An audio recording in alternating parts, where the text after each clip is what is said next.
Hello, everyone. I'm joking. How are you today? Today we're twinning completely, actually. From the lips to the. To be honest, she did her lips first and I did afterwards. But yes, another sit down, so you know we're going to be reviewing something. But today we are doing. It's kind of a conglomerate review because we're behind on everything. So let's try and put it into one video. We're doing Milan, Paris. We're trying to do London by itself because we have a lot to say. Yeah, because those are our people then. So we'll leave London. So it might be 2 videos, and I know it's long overdue, but you know, bear with us. We're getting there. So I think this year, Nisha, yeah, the shows were they were top notch. The thing is, okay, so prior to this, I've not been one to be in tune with the new releases. Yeah, so I can't really make comparison, but just from what I've seen, it's phenomenal. I think the creative directors are just trying to make an impression. Side note, actually, yeah, continue. The creative, there's been a lot of swap and changes, shuffling, like shuffling. And I feel like they've shuffled themselves. But apparently they do that quite often. Then man has moved from Balenciaga. Who was Matthieu? That was last Matthieu year. Blazy. Yeah. Where is he gone to? Chanel, I want to say. Don't quote me. Okay. But we're not very good with who, where somebody is, but we'll try and figure it out as we're going on. Inform me as we go along. But why is it that their move makes, I don't know how to explain, like, with the same people moving to different places, won't they just translate the same? No, like, you have to move with the ethos of the house. Yes, you have to bring your stamp small, ethos of the house, carry the heritage of the house, and bring something fresh. So it's a lot of pressure on them to come with that, you know. I wonder what goes into the whole employment process. Like, I just want to see how that who? Like, because obviously when, like, say for instance Matthieu moves to Chanel, how first of all they go about employing him, like, is it like a formal process? Do they just be like, oh Matthieu, we want you, okay, we're gonna pay you more? I think fashion has a council, you see, and they do a lot of things on the top that we are not privy to. I'm sure they have a routine or a structure or something, they go through. A system that they go through.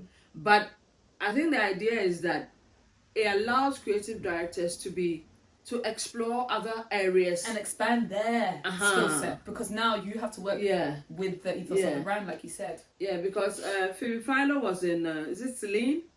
Came to the role, and now she's doing her own collection. Yeah. Do you see what I'm saying? So it gives you the experience, the exposure you need yourself, and all maybe that. To even start your own. Anyway, I just found that interesting because there was a whole list of this person. So I was just like, how did the moves actually affect things? But that's what we had to learn in fashion school for fashion history. Yeah, we did a bit of fashion history and then the current stuff as well. Right, so guys. So, like we said, today's video, we're going to be going through. I think Bottega hit it out of the pack. Like, Bottega was phenomenal. I don't know, like, Louise Trotter has come in and she's just done something phenomenal. Because every single look was very well done and very unique. Let me even pull it up as I'm speaking because I need to remind myself. First of all, texture. There were these there wasn't even one look out of place. Yeah. As a collection and as individuals, they just looked phenomenal. So she stayed true to their, I can't pronounce it, Entriciato, yeah. Exactly. We found it in different pieces. Obviously, within bags, it's been a staple. But she had a trench. She had trousers, I think I saw. They had it a lot. Apparently it started off in the 70s, like the founders actually pioneered it, but I knew it, or I heard of it when mom was like, oh, Bottega, like 2018, 2019. Who was even the creative director at that time? Daniel Lee. Lee. That's when I got to know it popularly, but apparently Bottega's been doing it for a while. So for her to stay true to that within her line was very well done, very well executed, and in very new, fresh ways. I feel like it was very nice. Was it embossed or it looks like it was embossed? It was on a patent. I'm just rewatching the video. But for me, it just looked really woven. So I didn't think it was like... It was woven. I could be because wrong. It had like a bubble, like a cushion woven. It didn't look like a raw leather woven. Right, okay. I'm sure it's treated. Yeah, I'm sure. Yeah, you're probably right, to be honest. And her colour palette, she wasn't afraid to step into some bright colours, some neutrals, and she just paired everything so nicely. The silhouettes, she had some reds, some butter yellows, then there was some cornflowers. Like, she didn't My favorite was the oversized. You guys know I like oversized t-shirt. To see an oversized t-shirt on the runway. That's with so the rare. tinsel skirt. Please bring that to me, please. Bring it to me. And everyone, what is that fabric? Tinsel, like what? Glass fiber. What do you call glass it? fiber. Okay, what is it called? There's a name for it. Fiberotic something. If there's anything that screamed, yeah, like Mom said, it was texture. She had like 3 jackets, in like a blue, red, and or orange and something, and yeah, she always made that recurring theme, that texture of the tinsel or the glass fiber or whatever it was coming through. That was beautifully done. Honestly, I think she was one of my favorites. Yeah, it was the best. It was the best for me. Mm-hmm. It was the best. Yeah. It was the best. I mean, I didn't expect her to come this strong. Sorry. What fashion house was she in again? I can't remember. Where she was before, I don't know. I Where mean, the croc things, the croc jackets, even the shoulders. There's a power shoulder thing going on. I mean, there's so much to talk about that you don't even know which one. Where you know, start, yeah. The colors. There were some olives in there. The grey, bluey, icy tinsel, textured jumpers. Even the men's collection was beautiful. It was so good. The yellow, the whites. I mean, there was every color, but it didn't feel like too colorful. Yes, it didn't feel too colorful. It didn't feel confused. It felt coherent. Yeah. As a collection, like that's the bit that shocked me because it was everything was so different, but for it to all make sense as they walked through, I was like, she knows what she's doing. Suede, so nicely done. Everything. I mean, I think that this is like Olympic level fashion. Yeah. Okay, I agree. Yeah. I cannot. I don't know even if she can keep it up, you know. Right. Maintain it. That's the thing. It's like you've come in so strong and put all of like your best foot forward. It's like to maintain that level or to supersede. We shall see. I mean, we can't put it past. You see, but that's the thing with creatives. Yeah, I like to think of myself as a creative. Wherever these things came from, there's more. Yeah. This is just showing to you. us, it's almost like, how did you even think about this? How did you come? Yeah. You see, but if somebody's a creative, wherever this came from, there's much more to offer. Yeah. So I'm happy. I'm looking forward to what she's got to offer. I really like that red dress. Like, if I would like that to have for like an event or a wedding or something. The red one. The bond. It's like I was gonna say yes. Yeah. The silhouette is very nice. But yeah, Louise Trotter, hats off to you. You did so well starting us off. Next, I want us to talk about Balenciaga. Balenciaga was cancelled a year, 2 ago. No, like that's probably like 3 years. It was in lockdown. It was the height of lockdown. Because of the whole scandal, Yeah, doesn't mean that it's child labor, isn't it? Yeah. Doesn't mean that we've forgiven and forgotten, I guess. That's human. And that's human beings. That's human beings, you know. That's social media. When something comes, when we're cancelled, we cancel together. When we back you together. That's literally it. But Balenciaga, I haven't seen much of it. It was Mummy who was telling me. So Pierre Pucel. I don't know how to pronounce it. I think the excitement of the day was that Meghan Markle was there. Yes. Yeah, and she came in with so much, you know. Yeah. What's the word I'm looking for? Power, it was very regal, very calm power. Yeah, it's like I come in peace, but I know my where I stand. I almost feel like when she entered, because the what's the designer's name? Piccioli something. Half of the Italian names you guys have to forgive us because Mickey and do. But yeah, Pierre. Let's go with Pierre. Pier Paolo Piccoli or whatever. Walked her into it. I think no, that's a lie. Actually, she walked in with a gentleman and then she hugged him. Yeah. They hugged and then it was from there. So she was in an all white number and it looked kind of like it was a draped cape on top of her cardigan. Yeah. And then trousers. Yeah. I mean, it was just fitting for who she is, I would say. Everyone was trying to read into it, trying to say like, oh yeah, she's trying to do, I don't know. Too much. And the white means, and the shoulders means. When people like to say so much negative about you, it means that you have a lot going on. Yeah. And sometimes it's just pure jealousy. That's what I've come to see. That unfortunately. People would like to have what she has or who she is. Or be who she is, Yeah, they just have to, be evil or whatever.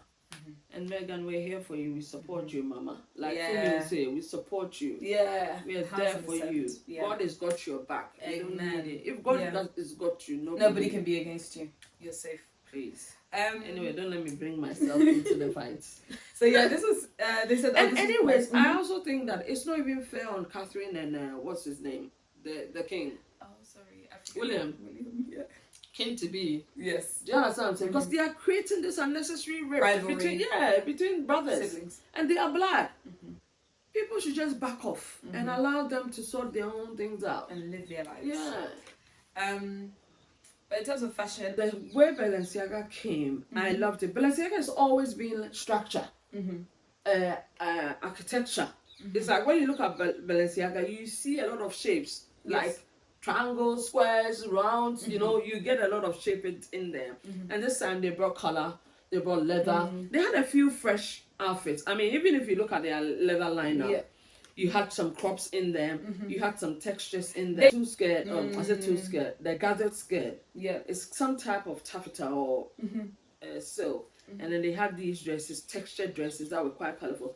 Bear in mind, Nisha, this is spring collection. Yes, do you understand? Yeah. So it had to reflect and it had to show as well. And that's where we have the leathers and whatnot. I think I like Balenciaga. That's one look. This is my look. Okay. We'll put it in there. The jorts. The biker with the high neck. Mommy, this jacket. That is me. She's looking for the perfect one because we've got a couple that just haven't slapped. And so she's looking for the perfect one. So Balenciaga, again, staying true to character with the leathers and the shapes. But it's quite fresh, actually. It's very fresh. Even with the flip-flops. You see, and then the riding hats. The rider hats, texture. I think it was a beautiful collection. Yeah. This year, a lot of the creative directors did their homework and brought the goods. Yeah. They brought it. It's from creative. Even look at the blush pink with the reds. Again, a box tee has made it to the runway. I don't feel like I've seen t-shirts on the runway in my life ever. So it's becoming more and more avant-garde. Still maintaining a little bit of romanticism. Is that how you say it? It's very whimsical. Yeah. Ecstasy. And then paired with, like, you know, the androgyny, the boxy. Even her haircuts. Beautiful. So yeah, Balenciaga was very good. This is the first I'm seeing of it because I didn't see some of their looks. So it's actually very, very strong. I actually really do like it. I was glued watching Eggleton. Piccioli. Well done. Yeah. This is Matthieu. So that he left Bottega to Matthieu Blazy. Yeah. So he did this one. They had a very spaceship astronaut-y sky. I don't know its relevance. Yeah. Because it felt detached.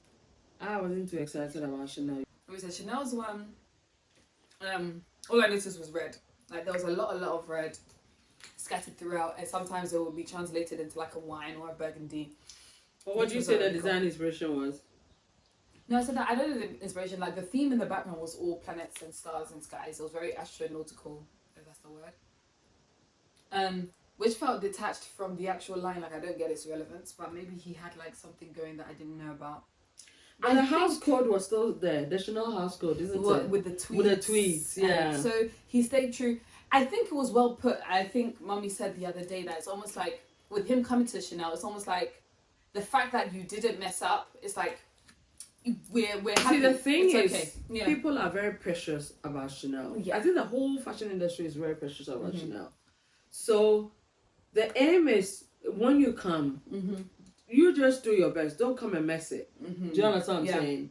So even if you don't do anything wild or anything special, you're still applauded because at least you are maintaining the standard the face or whatever of the house. Do you understand what I'm saying? Yeah. Which I think, he did. So I think it just has a newer approach. It's not so dated. Yeah. The tweets are not so dated. He's brought it to the modern day, Yeah, and then mix it up a little bit because usually it's so ostentatious, isn't it? Yeah, it's very uppity. Uppity, yeah. Very much. Uppity, okay, we are aristocrats here. But I would say that the shapes are quite similar. There's a lot of two pieces, of dresses, and bits of texture here and there. One thing I noticed is on most of the fashion lines is that they are almost like things you can wear straight away from runways. Do you understand what I'm saying? It wasn't too if you saw it, it wasn't very editorial, very like They're almost fashionable every days. Almost ready to wear. Yes, yeah, ready to wear. Almost ready to wear, which is quite good. Yeah, which is very bad, good. I would say. I think the last lady that did the oversized t-shirt again and the textured skirt. Oh was yeah, one of my favorite. oh yeah. Her skirt was beautiful, and she ended it beautifully with the smile and the clapping. Yeah, the laughter. And everyone was saying that it was very like almost refreshing for the runway because obviously it's quite stoic. So to end it very nicely like that, they thought it was very new. Models don't even smell. Yeah, you don't stay off beat. Like, yeah. So yeah, that was Chanel. Chanel, you know what? It's kept standard. Moving on, you said YSL. Let's just jump on it because I think you were ready with that one actually. Okay. The next one, YSL. YSL, I think, kept their ethos and they kept their silhouettes and they kept their power shoulder. Yeah, YSL stayed true to their silhouettes. You saw the big pussy bow bows, the pencil skirts, the leather, the power shoulders. So I was telling mommy that for me personally, it looks great, but it's the same. Like for me anyway, that's what I saw. So, Anthony, we need a few. I don't know. Just I personally don't mind the fact that he maintained it. I don't mind it. I think maybe because I'm old. When you get old, you know what you like and you like what you see. Yeah, you know what it is. Do you see? So for me, I was so happy with it. I think even the show itself, how they used the flowers to create the YSL silhouette. That was pretty. That was quite good. And the presentation was fantastic. Close to the Eiffel Tower, I think. And yeah. I think I loved it, even though it wasn't unexpected.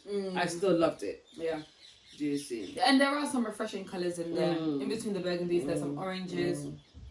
And somebody mentioned, I want to say Hailey Bieber's look as well. There were a few nice looks. Yeah, and then I like Tiana Taylor's look as well.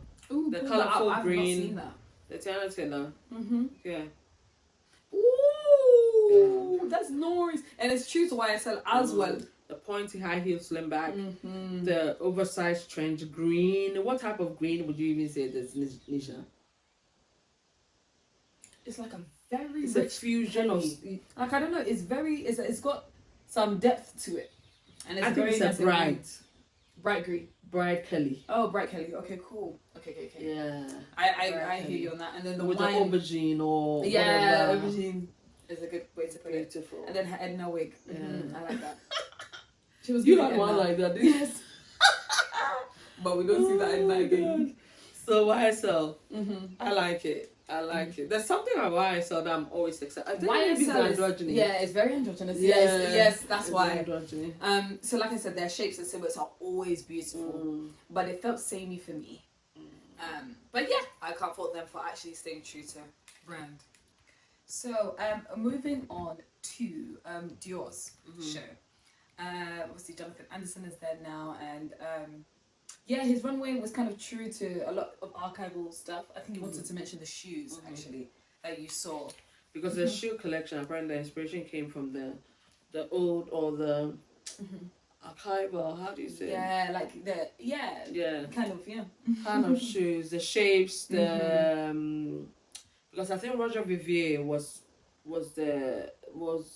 in charge of the the shoe collection. The shoe collection, yeah. And he's quite good with shoes. Yes. I don't know if you've seen Roger Vivier's shoes. And, they are very old school. Yeah, I was gonna say maybe those like court shoes that are very like stumpy. I don't know how to describe it. No, like the one the royal people used to wear. It will have like a lifted. Put some of it. Okay, we'll put pictures. Yeah, pictures. Because I'm thinking of a different one. Okay, yeah. cool. But I think the one that stood out to me is the loafer with the Dior name on it. With the, the O that is cut in the out. middle. That was quite special. And I think they were quite varied. They didn't make it such that it was just one type of shoe or whatever. They had loafers, they had stilettos, they had court shoes, they had hidden shoes, they had slippers, they had color, they had plaid, they had so many things. So that was quite refreshing. And then when you move into the fashion pieces, I think one of the things I remember is Diana Ross's daughter, Tracy Ellis Ross. Yeah. She was in a tweed jacket, one of their tweed jackets with a jod. And I really like we like jod. So when I see that combination, it's an instant gravitation. I think he did well. he did well. I don't know what the pressure was like because he's in charge of both women and men. Usually, you have somebody be in charge of men collection and then women collection. I think he was in charge of overall. You know, he had to make sure that everything was on point. So I can imagine the pressure. But then he brought almost everything that needed to. It was quite fresh. Yes. It had the textures. It had structure. It had silhouettes that you can refer from the earlier days of Dior and all those things. Yeah, Christian Dior. So I think he did well for that. And I think his is low-key ready to wear a bit as well. Yeah. Like they felt like you could take those and pop them on. Another thing that I think. Do you know that, Nisha? Apparently, fashion houses are losing money big. I mean, when you look into Cassie, I think the designer thing is going down a bit because at a point they were just raising the prices. Yeah. So now people are going back to buying the vintage ones. So I think that if you're a clever designer, you will do what can be bought off the runways. Right. Whereas back in the day, fashion shows were like a stage something. When then they go on to the pieces that you could wear from the runways were not a lot. Right. There were a few things here and there. So you realize that most people will probably buy the sunglasses, will buy a belt, will buy this, bag, because everything was over the top. But I think they are trying to be very frugal in how they spend their money. So everything they're producing, you can't actually wear it off the runway. Okay, that's what I think. Yeah, the last thing I would say is the headpieces because those were very unique. There were kind of like these bicone folded hats, which apparently was from like back in the day military. Stephen Jones's idea. Oh, okay. Which it looks really, really cool. On the very pretty dresses. Do you know what came to me? What? Robin Hood. What's the movie that? Oh yeah, Robin Hood. Yeah. I hear you. But the hats. Yeah. Again, I think it's just bringing back. I don't want to say prehistoric because it makes it sound old, but like older pieces and reworking them for modern day, which I think is really cool. And it's again a safe bet in how to stay true to the brand because you get your concepts from the brand itself. And just rework them. So I think he did quite a good job. And this was his debut collection, isn't it? Yeah. So honestly, even when he came out, he looked so shy. I said that, why is he standing so shy? He should be proud of himself. And I think he got a standing ovation at the end. I think so. I think the textures were beautiful. Yeah. Moving on swiftly. But I probably would say that his colors palette was calmer. As compared to other people for spring as well. It was very neutral. A lot of greys. A lot of some pinks here. Our clean girl is really happy. It's probably. Have you seen Prada? I think I saw Prada briefly. Prada had a lot of dresses. A lot of fit and flare. Utilitarian fit and flare because it had pockets. You know. In the breast pockets. Yeah, had a lot of color. Yeah. I would say. I think I liked it. Yeah. Again, they're wearable. They're things that you can actually wear off the runway, which I thought it was cool. Again, they've got androgyny with both. You can see the blazers and the skirts, with crops and bralettes. So it's like they're mixing. Yeah. But everything looks so good. Is this the one that Anne Hathaway attended, or was that something else? I think Anne Hathaway went to Balenciaga. Oh, Balenciaga. The one made them also. Because everyone was raving about her attendance as well. I think this year's fashion show was good. We haven't had a lot of negatives. Yeah. At least the big houses. Not many actually. Yeah, it was quite good. But yeah, Prada. And I like the fact that fashion is actually moving with the time. Fashion sometimes can be stagnant. I was gonna say, sometimes, because people are scared to switch things up and the customer not being happy or the people. I think fashion needs to understand that they're leading the game. So you have to be bold in that, and then we follow suit rather. But I hear what you mean. Because I always felt like fashion felt standalone to the public. So it's kind of like this is what not attainable. Yeah, it's almost like that's just what fashion is doing. It didn't feel integrated with the public. Oh, okay. Now it feels like that's what I was talking about, being able to wear what they have on the lines. Yeah. Before we leave, our last one will probably be Loewe, right? Yeah. So Loewe is now has 2 co-directors, I believe, Jack McCullough and Lazaro. I need to see what they have done because I don't remember. Was a colorful. Theirs was a colorful palette. It's a Spanish brand. Maybe it's a Spanish brand. So you said that the colors look like what? Something like the Spanish beach home. Yeah, villa. Yeah. It's very much like their greens, yellows, and blues. When those come together. Yeah. It's very true structure. To them. There's a lot of structure. Yeah. A lot of architecture. Yes. Yeah. Architecture. A lot of just color. Color. What I loved is their shoes. Their shoes were so cute. God. I don't know whether they were. What is this? Like a gel? Yeah, like it's like a patent gel. Yeah. Yes. And like a small kitten heel. Yeah, and they have some suede bags. It's like would you say like a bowling bag or like a Miu Miu? Hey, did we do Miu Miu this time around? We didn't. I didn't even hear about Miu Miu other than Kylie Jenner's appearance. So I don't know.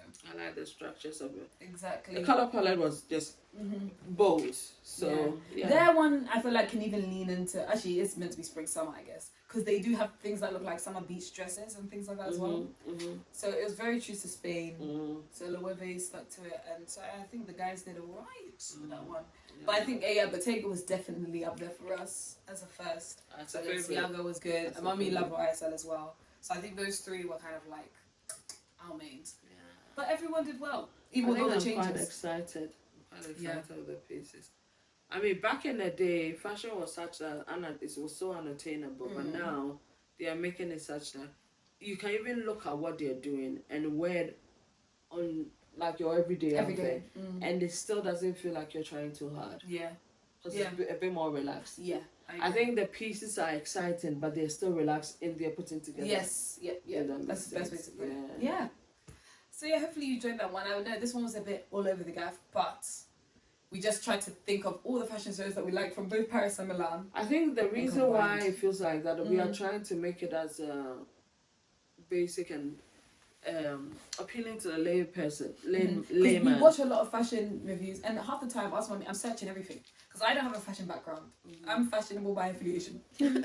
So we, at least our aim is to try our best to bring it to the public in a way in which they will love and they will understand it easily, because you have said that in the past. Some of your friends have commented that a lot of the things we talk about, they haven't the faintest idea. It's like we're speaking a different language, and every fashion person does that. They're like, oh, and this person, and you'll be there like so confused. So and there are people who love fashion in that regard, that they see a piece of jacket and they like it. That's all they care about.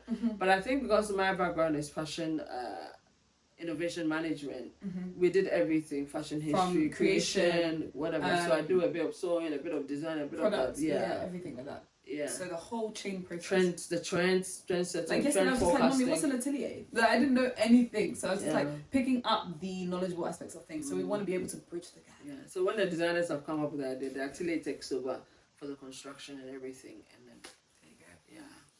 Yeah. So I think that's all, isn't it? Yeah. I hope it's not that long. Yeah. Hopefully you guys enjoy it. I am going. This is one that you just sit down, relax, and just listen to us. And hopefully we'll see you guys in the next one if it fits. Feel free, have fun styling it. Bye guys. Bye.